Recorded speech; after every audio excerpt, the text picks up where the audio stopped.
Welcome to the Great Detectives of Old Time Radio. From Boise, Idaho, this is your host, Adam Graham. If you have a comment, email it to me, box13@greatdetectives.net. Follow us on Twitter at Radio Detectives and check us out on Instagram, instagram.com/greatdetectives. Today's program is brought to you in part by the financial support of our listeners.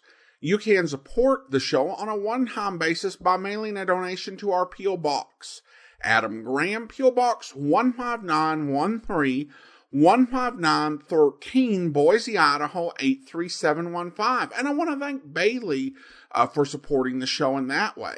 You can also become one of our ongoing Patreon supporters for as little as $2 per month.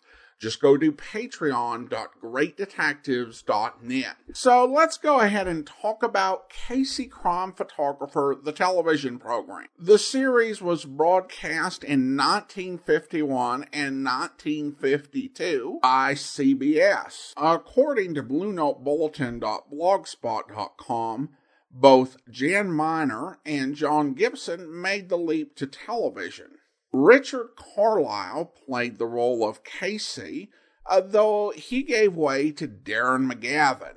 McGavin would later on in the 1950s end up playing Mike Hammer on television and have a really long and rich acting career. Gibson would also be replaced on television as Ethelbert. According to IMDb, the series was produced by Charles Russell, aka the first Johnny Dollar. Reviews of the series were not generally favorable, nor even was Darren McGavin's mention of the series in his own autobiography. Whether this series would be something that modern viewers might appreciate, as like a quirky treasure and something that we might be less hard on its flaws, or it might be a case where Darren McGavin was harder on his own early work as an actor than he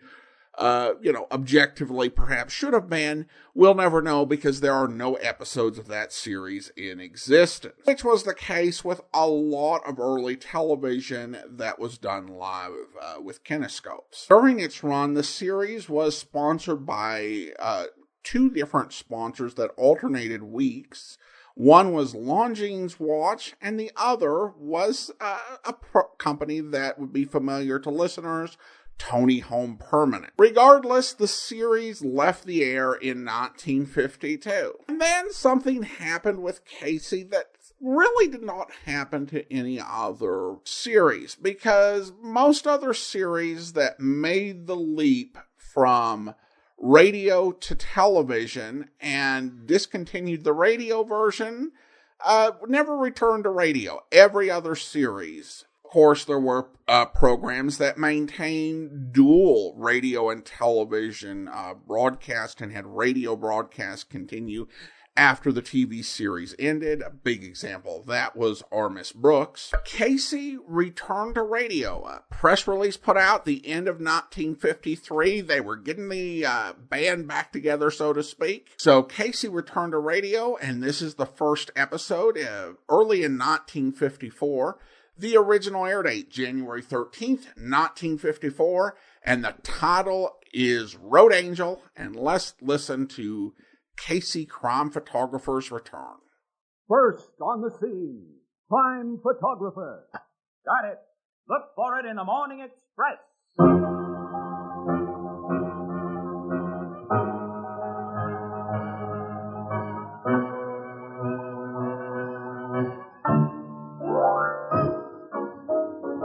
CBS Radio brings back Crime Photographer, another adventure of Casey, ace cameraman of the Morning Express, who covers the crime news of a great city.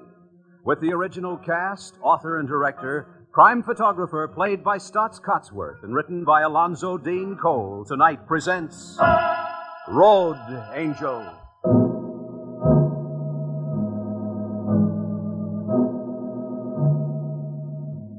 Morning. An infrequently traveled side road at the the far northern limits of our wide, sprawling city. Police cars are there, and a grim-looking enclosed truck which bears the legend, City Mortuary. Another car appears, draws to a halt, and discharges Casey and Ann Williams. Captain Logan and the tech men are back among those trees, Casey. Yeah, I see him, Annie. Hi, Logan. Hello. Morning, Miss Williams. Oh, hi, Captain Logan. Hi, Charlie, Pete, Frank. Hi, Case. Well, who's been killing who today? That I don't know yet. This guy was bumped off sometime last night. Mm-hmm. He was a big man. Yeah. Looks like whoever shot him collected a little trouble himself, Miss Williams. Look at the skin knuckles on his right hand. A big boy here must have taken a healthy poke at somebody and connected, huh? 2 bullet holes in his head. Size 38 caliber, I'd say. 38 is right, Casey. We've already found one of the slugs. The other's still inside his skull. Okay for pictures, Logan? Go ahead. My tech guys have got their stuff. Thank you, pal. Any identification on the body, Captain? Plenty, Miss Williams. His name was Edward Pierce, and he was a farm machinery salesman in Ardmore, about 200 miles upstate. The killer took all his dough in his car, but didn't bother with his jewelry or personal papers, including car registration and driver's license. A robbery motive, then. Looks like. Hitchhiker job, Logan? That's my guess. Whoever he picked up must have pulled a gun and forced him out of his car here. Pierce took a poke at him and bang, bang. A kid cutting through this patch of woods on his way to school this morning discovered the body. Too bad this job wasn't done a little to the north of here, Logan, outside the city limits, huh? Yeah, less than half a mile, and cops in the next county would have had the headache. Mm-hmm. Why does everything happen to me?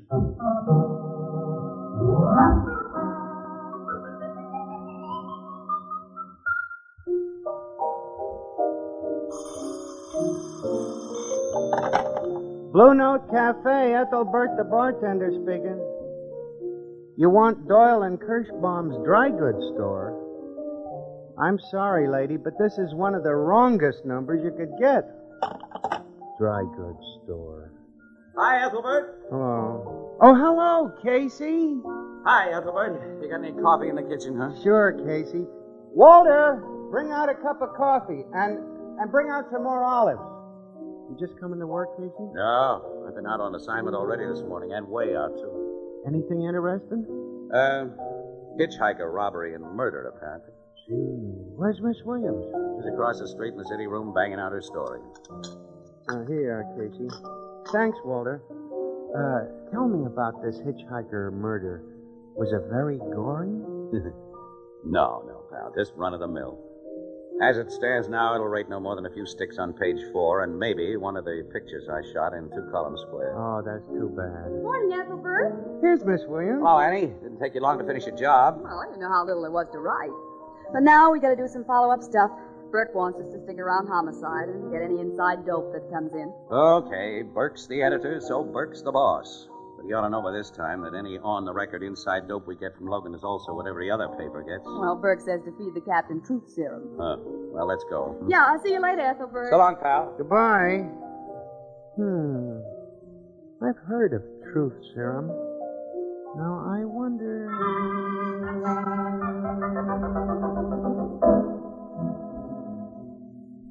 As I've just informed several of your competitors, Miss Williams, the state police found Pierce's car, undamaged and containing some very interesting exhibits. Well, how nice for our competitors, Captain. What are the exhibits? A fully loaded 9mm Italian Beretta pistol. It was wedged out of sight between the cushions of the front seat. And some beautiful fingerprints on the car door of a hoodlum named Carl Flagler, who was paroled about a month ago. Oh, well, it looks like you're pretty close to your killer then, huh? Seems so. There's an 8-state alarm out for Flagler. Yeah, it'll be a relief to have an easy one for a change. Excuse me. Go ahead. Homicide, Captain Logan speaking. Put him on. State police again, Casey. Yeah? Hello, Colonel. You have? Oh, that's just swell. Say, that really does it. Now, what did the punk say? Sure, they're all innocent. Oh, you bet I'll come up. And see you this afternoon, Colonel, and thanks a million. They've got Flagler at headquarters barracks in Clinton County. And when he was picked up, he had cartridges for that 9mm Beretta pistol in his pockets. Well, looks like everything's over but the execution. It's a nice day for a drive up to Clinton County, Annie. We'd be getting away from some humdrum work. Maybe the boss would... Oh, I'll call Burke right away and ask him. Yeah, tell him we can go in Logan's car and save the paper gas mileage. You chiseler. Say, Logan, tying Flagler up with a 9mm foreign pistol kind of unties him from the 38 revolver slugs that went into Pierce's head. I've been trying not to think of that. What are you trying to do, spoil a beautiful day?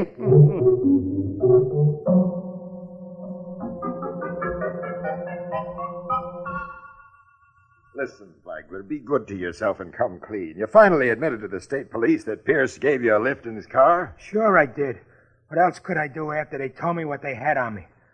Now look, Copper, I did thrum a ride from that big lug you called Pierce, and I did have that foreign gat in my pocket. And I did try to pull a stick up on Pierce with it. That's where the big difference comes in between what you think happened and what really happened. Let's hear the big difference, Flagler. I've been trying to tell you. Look, I pulled my rod and told this guy to stop his car and get out. He did like I said, and I got out after him. Then I make a mistake and come too close to him. He grabs my gun and gives me a sock on the jaw that almost laid me out. Well, all I could do was run, and that's what I did. I didn't kill him. He nearly killed me. That bruise in your jaws from the sock he gave you? Yeah. And look at these loose teeth, huh? They prove I'm telling the truth, don't they? We can prove enough to burn you, Flagler. No jury will doubt that you killed Pierce. But I didn't. He was alive the last time I saw him, and he had my gun. I didn't have nothing to kill him with. You could have had 2 guns, couldn't you? I didn't. I swear I didn't. I tell you. I'm through with him for the time being, Colonel. All right, Captain. Take him away, Sergeant. Come on, Casey. Okay.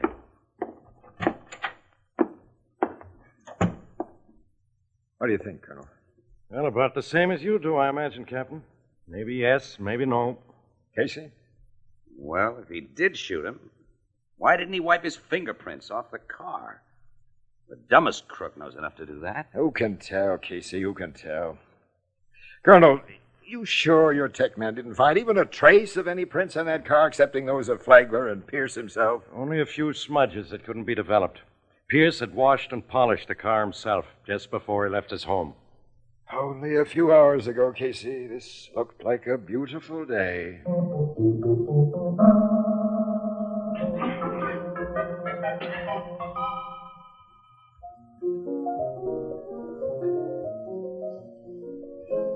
Anything new on that hitchhiker murder, Miss Williams? Well, plenty. Ethelbert, haven't you seen the Morning Express yet? Why, no.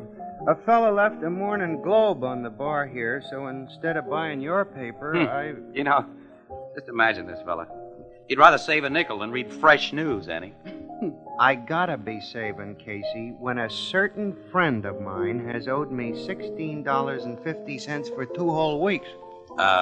Look, I told you, you'll get it out of my paycheck this Saturday. And incidentally, it's $15.60, not $16.50. Casey, I distinctly remember. Oh, so do I. $15.60.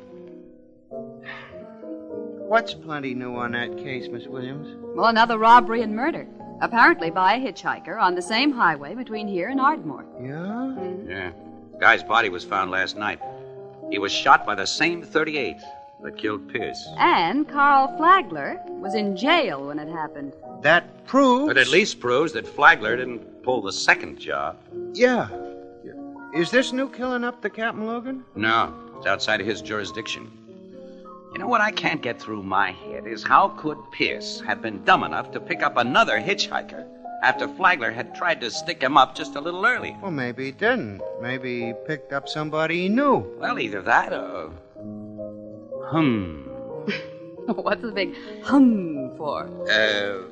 Most guys will pick up a woman, Annie, and under any circumstances, especially if she's reasonably young and good-looking. Oh, the voice of experience. Well, I've never seen you turn your back on a handsome guy unless there was a handsomer one just behind you.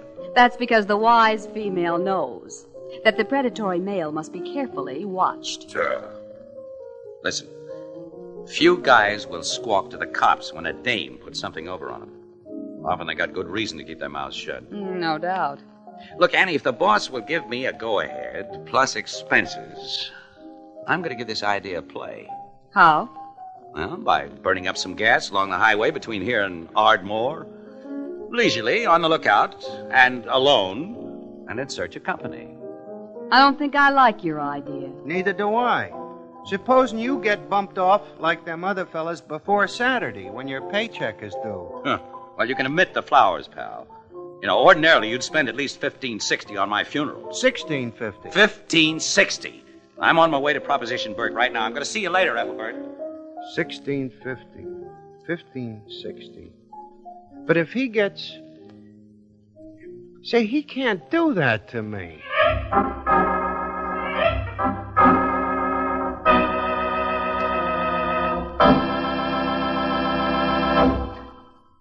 We'll return to Crime Photographer in just a moment.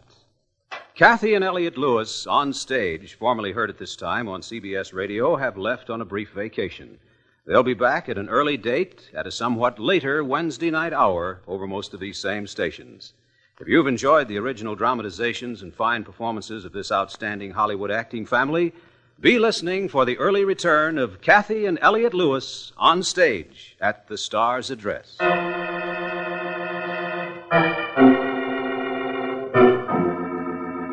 And now, back to Casey, Crime Photographer. Had any news from Sherlock Casey yet, Miss Williams? I haven't been notified that he's caught up with any murderous lady hitchhikers. Neither have I, Captain Logan. Last night, after the first day, he phoned me from upstate and said 2 gals had thumbed rides with him. One turned out to be a lady librarian, and the other tried to sell him a magazine subscription. Casey expected sympathy, and I didn't give it to him. The guy's young, Miss Williams, like Jack Benny. Let him live and learn. Seriously, Logan, do you think he has a real idea? Seriously, Anne? I think he has.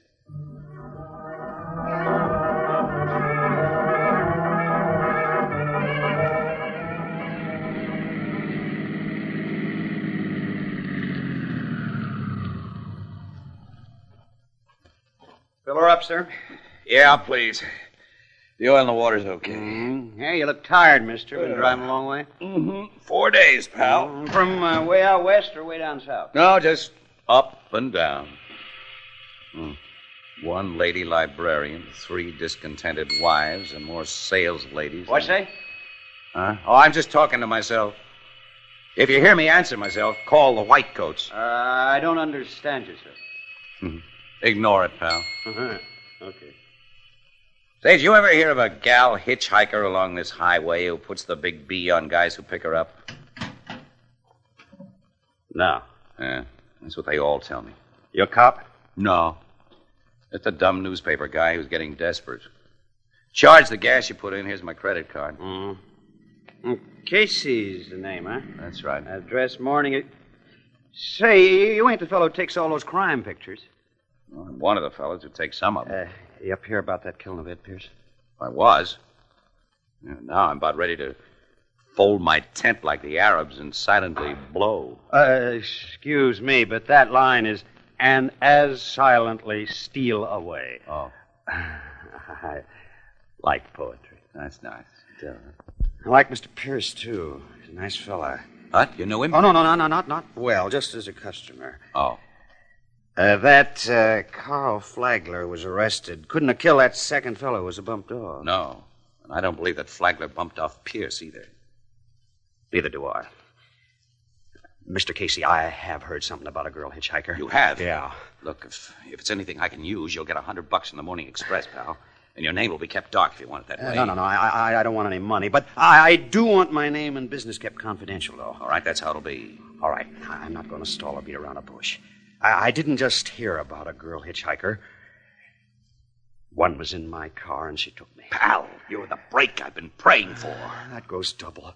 I felt like a skunk for not going to cops, is what I got to tell you, but I'm a family man, Mr. Casey. I got kids. I live in a small town, and if I told the police about me picking up a girl hitchhiker... Yeah, I know. Go ahead.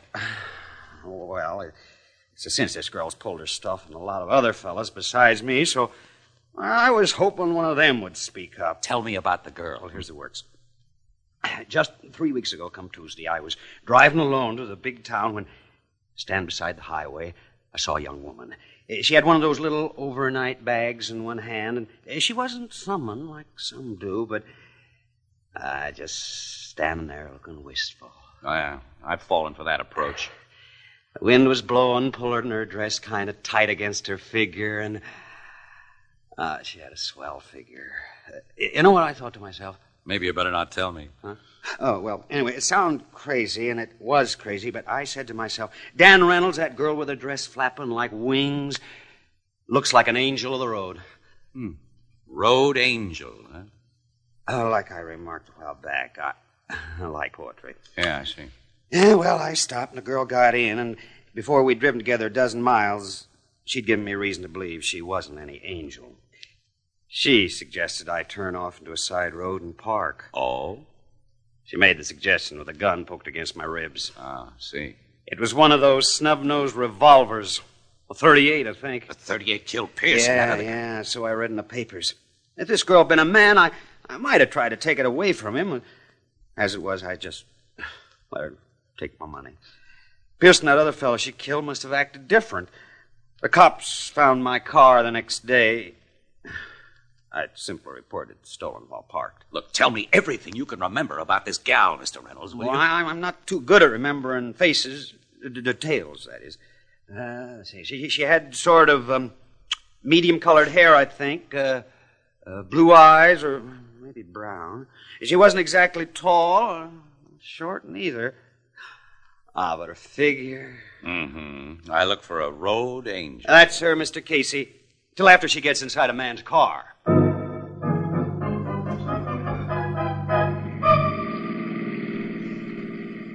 Oh, 300 more miles up and down. And no road angel. Wow. This job is driving me nuts, I think.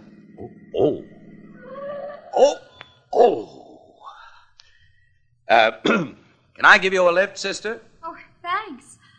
I was hoping somebody would stop. Oh, sure. Let me put that little bag of yours in the bag. Oh, it doesn't take up much room. I'll keep it beside me. Oh, okay.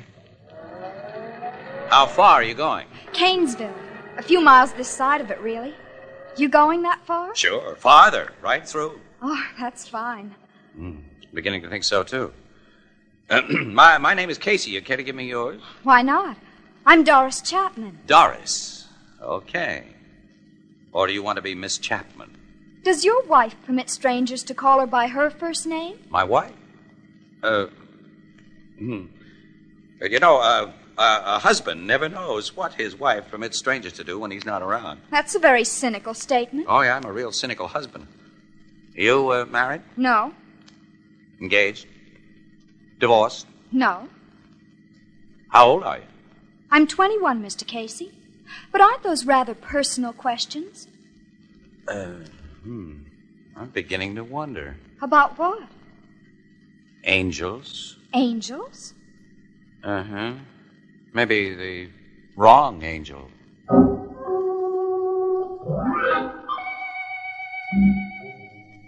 Well, Mr. Casey, I had to leave college several months ago and take a full-time job. Uh-huh. Luckily, I found a nice one with a lovely family. The job pays well, but supporting my younger brother, I must economize. Oh, sure. Well, that's why I try to save bus fare, as I've done with you.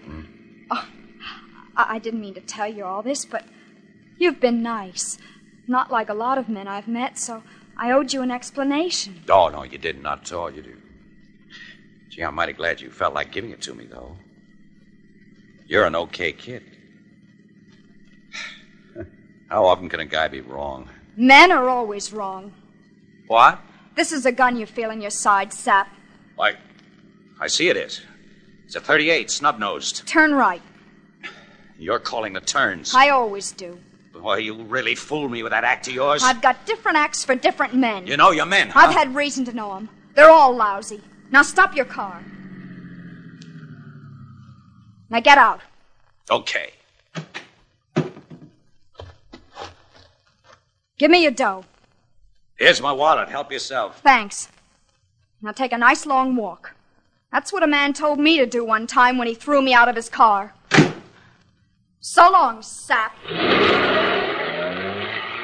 So long, angel. How could she?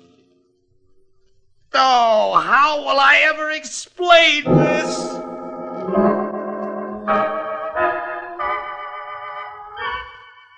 Okay, all right, razz me. Go ahead, needle me, Annie. Give me the complete works. I had the girl right there in my car, and then she took me like, oh, nuts. I'm not even going to ask you how it felt to get out and walk, Casey. Oh, why not? Go right ahead. Only had to walk about 5 miles before I was able to thumb a ride. Yeah, the bad publicity you newspaper people have given hitchhikers must make the racket pretty tough. Oh, Logan. Now, calm down, Casey. I'm not going to rub it in. No, neither am I. Well, thanks.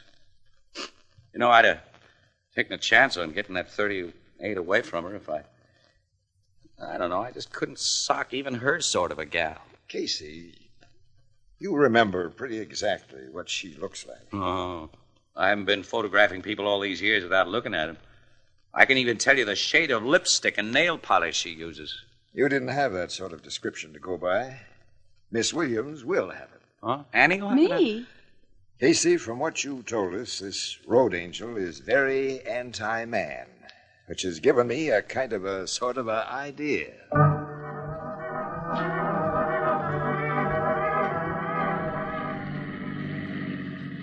On and on, up and down.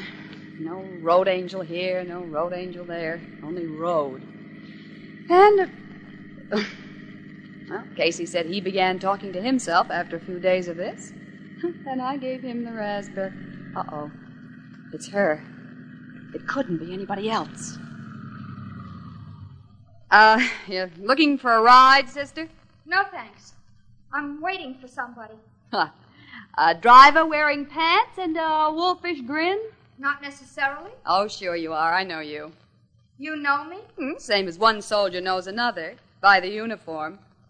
I used to play the road myself in a tight-fitting dress and clutching the little overnight bag. Yeah? Mm-hmm. I gave it up a couple years ago for a better racket. The road's small time, kid. There's too much risk for too little income. Come on, hop in. Let's get acquainted. Okay. Toss your bag in the back on top of my luggage. Swell-looking suitcases you've got back there. Yeah, a lot of them.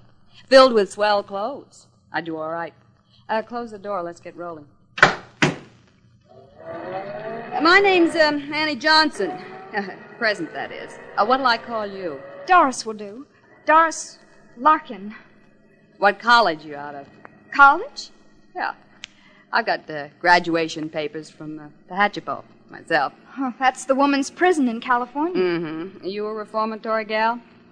I was in Elmira for a while. You're a liar. They don't put kids in there. I'm over 21. Save that for guys who are afraid of minor trouble. You're San Quentin Quayle, under 18. You're really pretty smart. Yeah, with my background, I ought to be. What's your racket now? Oh, same as yours, men. But I make 'em pay thousands while you collect dimes. I collect more than dimes. Oh, sure, yeah. You rope a sap for as much as a century now and then. But your average is small. And sometimes you hit a guy who hits back. No guy hits back at me and gets away with it. Yeah, I've heard you punks talk big before. I used to do a little bragging myself, as I remember. Does this look like I'm bragging? Oh, you lug around that 38? And I've used it. Say, I read about you in the papers. A guy named Pierce, maybe, and another named Hotchkiss. Yeah, I killed him. Yeah, and the cops are looking for a male hitchhiker to pin those jobs on. Cops are men, which means they're dumb. I hope they burn some man for those 2 jobs I did. You never admit things like that, do you, Doris, except when you're alone with a friend like me? Oh, I don't figure you for a friend, Annie. No? I never had a friend and never expect to have one. My father used to slug me, and even my mother beat me up until I ran away from home. I don't trust anybody. I hate everybody. Now turn into the next side road we come to. You're going to take me, huh? For all you've got. With a prison record like you've got, you're not going to call copper any more than a married man would. Well, I won't make any squawk, Doris. Because I'm not going to be taken. Oh, let go of my hair. You give me that gun and Will I'll you pull your stop? hair out. I will. I'm not a man, and I don't mind messing you up, kid. Annie! Here's Angel's gun, Casey, and you can take the rest of her, Captain. These guys. Surely you remember me, Miss Chapman. And you'll get to know Captain Logan here very well. He's boss of the homicide Yeah, bureau. and if you'd been as smart as you thought you were, Doris, you'd have noticed that a car was following us. It's followed me for almost 4 days, just waiting for you to take a ride and talk. She said what you hoped you'd say, Casey. Good. I didn't say anything. You can't prove I did. But I can, my pet. Under all those suitcases is a tape recorder that I started when you got into this car. It's taken down your every sweet word. And I'm pretty sure the bullets that killed Pierce and Hotchkiss will match the rifling of this .38 revolver. And if that isn't enough evidence, here's one guy you may get out and walk who'll talk loud and long in court. You dirty rats. You lousy skunks. You dirty rats. Angel. Oh.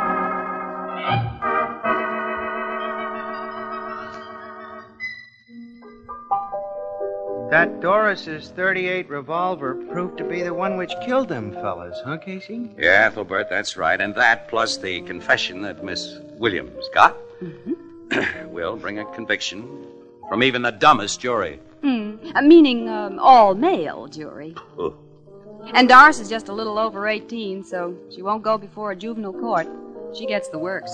Any girl as bad as her deserves the works, I suppose. Well, the people who made her bad deserve it, Ethelbert, too. Kids like her don't just happen, you know. No, they don't. But no matter what it is that makes mad dogs, they can't be allowed to run loose. Yeah, let's talk about something else, huh? I know what. That money you owe me, Casey. Oh, never mind. While you was out of town, I couldn't expect to collect it, but now... Well, I haven't forgotten it, pal. Here. There you are, $16.50. $16.50? Well, that's right, isn't it? Sure, it's right, but $16.50. Miss Williams, did you feed Casey some of that truth serum you were getting for Captain Logan?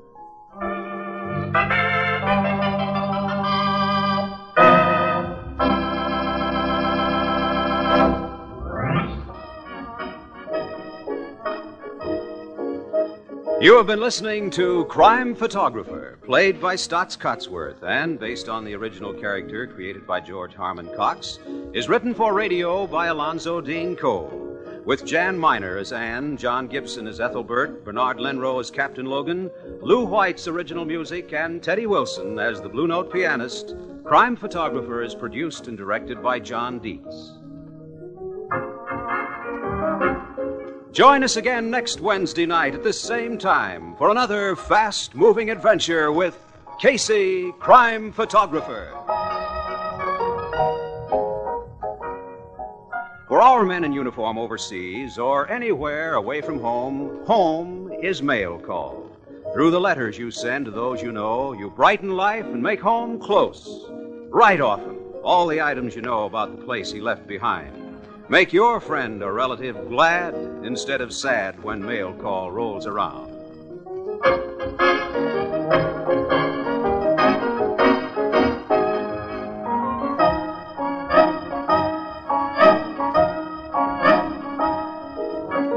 Gangbusters go into action Saturday nights on the CBS Radio Network.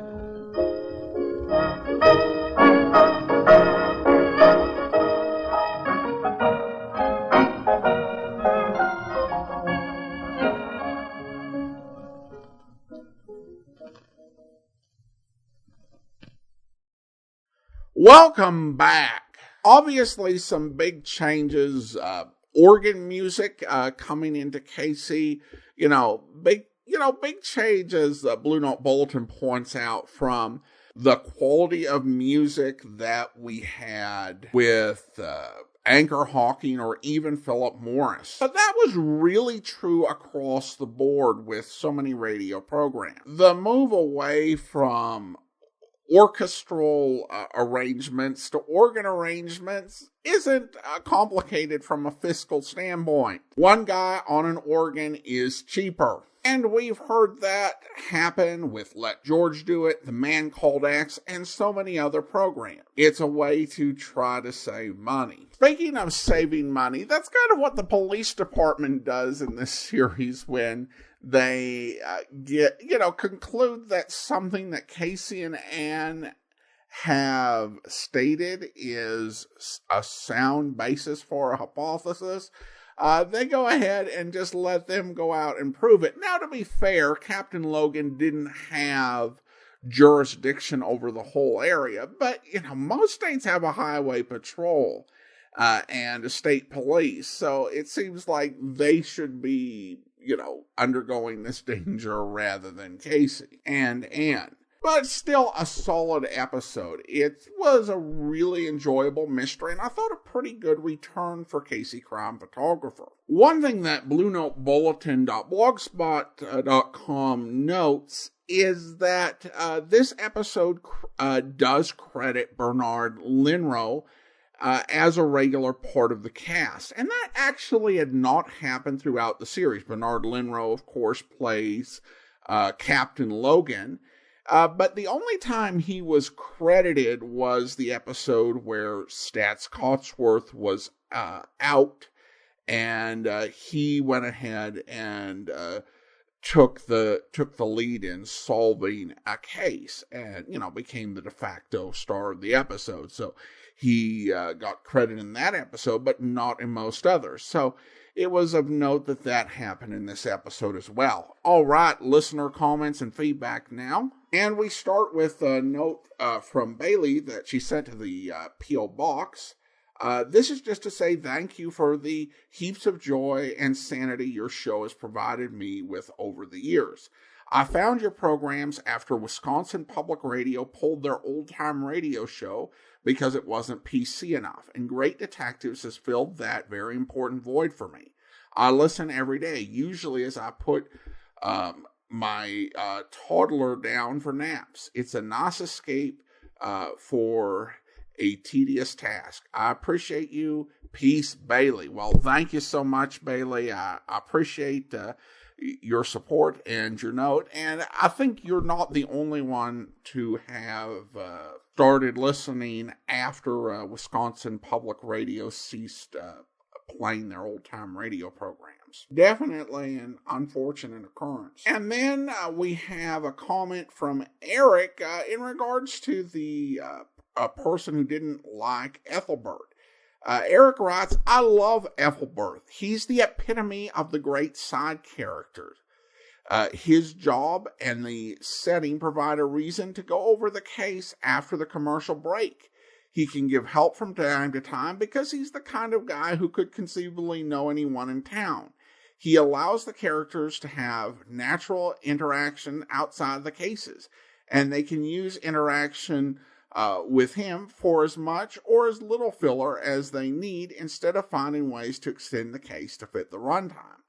That last one is more of a writer thing, but it's very important. Well, thanks so much, and I appreciate your comments, Eric, and those are some good points in Ethelbert's favor. And I think it definitely does give the series a different flavor, because our heroes aren't, just constantly going, head down, nose to the grindstone to solve the case like other detectives are. And it also can serve as a device to, spread cases out like, hey, that happened 2 weeks ago. And so you can have a little bit more realistic time scale. I think the only real challenge with Ethelbert is sometimes you could have a case where you really do need more time to develop it, but you've got the obligatory Ethelbert scene, which kind of feeds into the problem of not having enough time to develop it. Though I can't really recall an episode at the moment where that was the case. Still, that kind of falls into more of a, writer's duty to, if you've got this character and that you've got this setting, you need to, make your story work around it if he's going to be in every episode. And then we have another comment from Facebook, this one from David. Claude Rains is one of those actors who, if he's in something, it's always worth checking out. And this is regarding our special, The Hands of Mr. Automole. I like this quite a bit, even though I figured out the twist very quickly. Well, thanks so much for the comment, David. And now it is time to thank our Patreon supporter of the day. Thank you to George, Patreon supporter since November 2016, currently supporting the show at the rookie level of $2 or more per month. Again, thanks so much for the support, George. And that will actually do it for today. If you are enjoying this episode on YouTube, be sure to like the video, subscribe to the channel, and mark the notification bell. But we will be back next Monday with our final episode of Casey Crime Photographer. We'll be back tomorrow with Mr. Chameleon, where... Hello. Hello there, Fitch. Connection was broken. I'll go back to where I was. No, I didn't misunderstand you. I know exactly what I want to do. I know what you mean. Just follow out my orders. That's all you have to do. All right, then come out here. All right, Fitch, I'll be waiting for you. Guess that'll fix him. Say, what's that? Hey, stop it! Stop it! Stop it! Oh, you murdered me. Uncle Hiram! Uncle Hiram! Uncle Hiram, is anything wrong? Open the door. I can't get in. What's the matter, Dick? I heard shots coming from Uncle Hiram's study, Tina. Now I can't get in, and he doesn't answer. Well, let's go inside then, Dick. Well, how? He's evidently locked the door. Oh, here's a chair. Oh. Get up on it, Dick, and look through the transom. Oh, I'd forgotten the transom. Tina! Tina! What? Uncle Hiram is slumped over his desk. He's committed suicide. Suicide? Let me get up there too, Dick. No, it's horrible. His head is almost blown off. You'd get sick. Come down from that chair, Dick. Try to break the door in. We must get in there. If you can't do it, I'll run out and call the gardener. No, don't call anybody. I'll ring the police. I hope you'll be with us then. In the meantime, do send your comments to box13@greatdetectives.net. Follow us on Twitter at Radio Detectives and check us out on Instagram, instagram.com/greatdetectives. From Boise, Idaho, this is your host, Adam Graham, signing off.